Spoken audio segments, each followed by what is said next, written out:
A paz do Senhor, meus irmãos. Hoje, domingo, dia do Senhor, estamos mais uma vez aqui para passar um breve relato da nossa Escola Bíblica Dominical. Estamos hoje já na nossa quarta lição, terminando já o último domingo do mês de abril.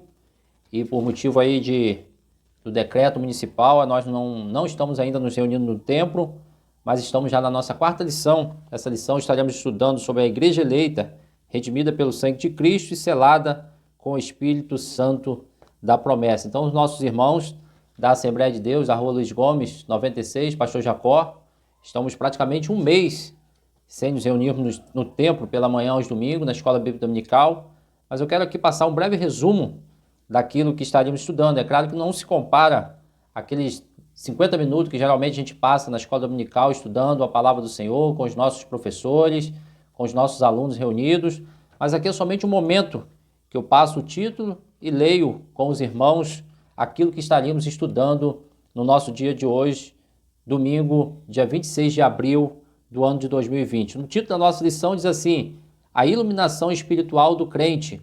Nosso texto áudio está lá na carta de Paulo aos Efésios, capítulo 1, verso 17, que diz assim: para que o Deus de nosso Senhor Jesus Cristo, o Pai da glória, vos dê em seu conhecimento o espírito de sabedoria e de revelação. Efésios 1, 17.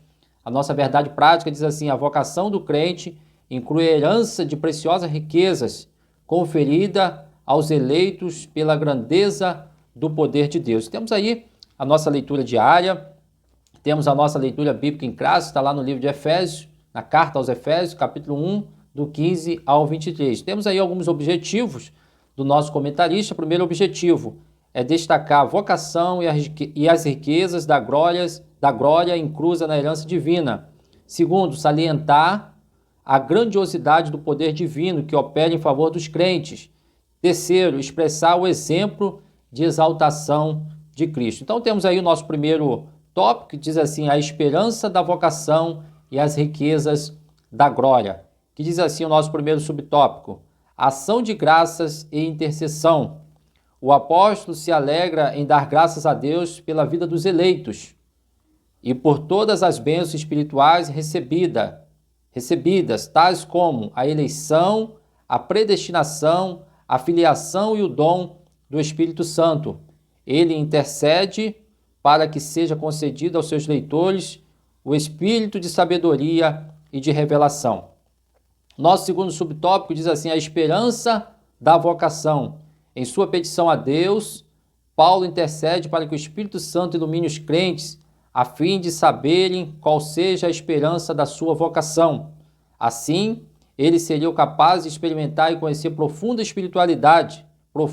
espiritualmente os privilégios de serem vocacionados. Nosso terceiro subtópico diz assim: as riquezas da glória na sua herança. Na oração, o apóstolo pede para que os crentes entendessem as riquezas da glória da sua herança. A expressão sua herança enfatiza que Deus deu aos seus eleitos. Já o termo riquezas refere-se às maravilhosas bênçãos que acompanham o plano da salvação, tais como: que bênçãos são essas? O perdão dos pecados, a adoção de filhos e as bênçãos que serão desfrutadas no porvir.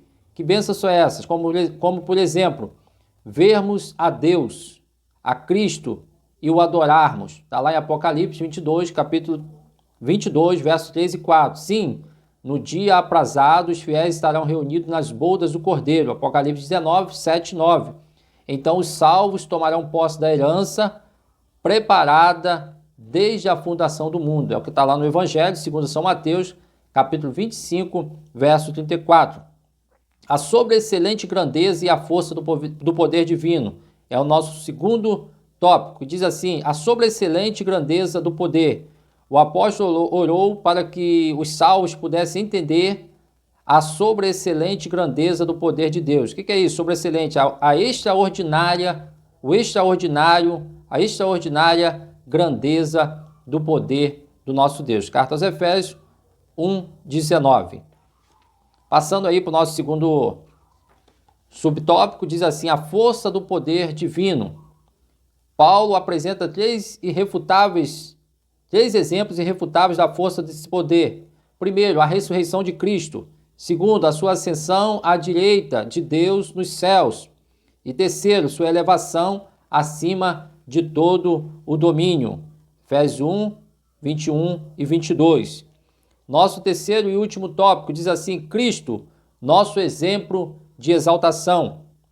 Neste ponto, veremos 3 aspectos de exaltação de Cristo, que atesta a grandiosidade do poder de Deus disponível também aos crentes. Primeiro, a Cristo, as primícias dos que dormem.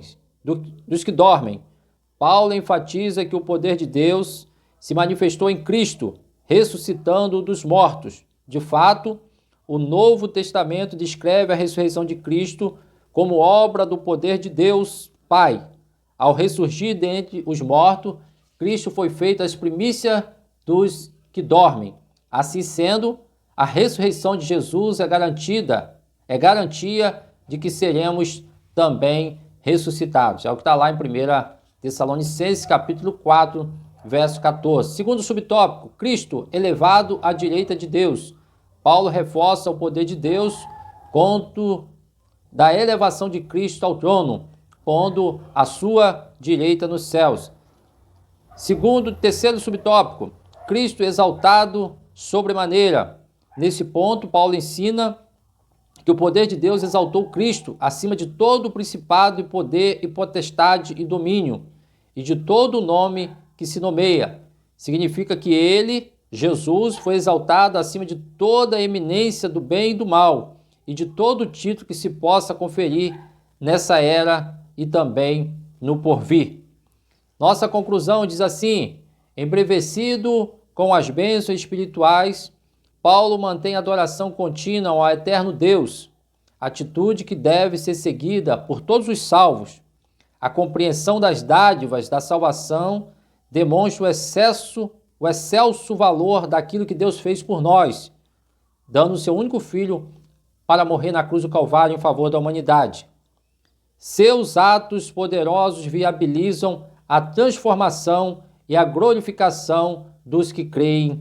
Aleluia! Então nós estudamos esse domingo, passamos aqui um breve relato dos irmãos da iluminação espiritual do crente. É aquilo que estaríamos estudando no dia de hoje, domingo, dia 26 de abril do ano de 2020. Então eu quero finalizar desejando a você um domingo abençoado e que possamos orar para que Deus venha nos ajudar diante desse momento que estamos passando, um momento difícil em que a igreja está passando, todos nós, né? Servos do Senhor, toda a humanidade passa, mas que venhamos orar para que Deus venha nos dar vitória e dentro em breve estarmos reunidos novamente no templo para aprendermos um pouco mais da palavra de Deus. Fique com Deus, a paz do Senhor.